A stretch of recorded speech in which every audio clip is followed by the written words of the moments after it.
నా friends social awareness documentaries on street children short films అప్పుడు start చేశారు. Okay. So I started making music which was amateur but good. I could construct a melody. So అక్కడి నుంచి journey చాలా ఆర్గానిక్గా start అయింది. So that's how it took off and అనుకోకుండా I came to the industry. Okay.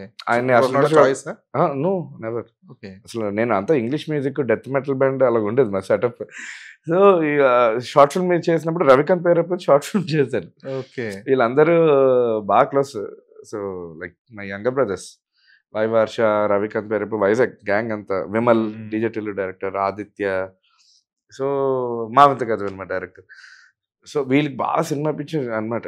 నాకు cinema పిచ్చి అంటే మేము వైజాగ్లో ఉంటే ఇట్స్ వెరీ కామన్. వీకెండ్ అయితే జగదాంబ థియేటర్కి వెళ్తాము, సినిమాలు చూస్తూనే ఉంటాం. కానీ ఇండస్ట్రీలోకి వద్దా నా థాట్ కూడా లేదు నాకు. ఓకే.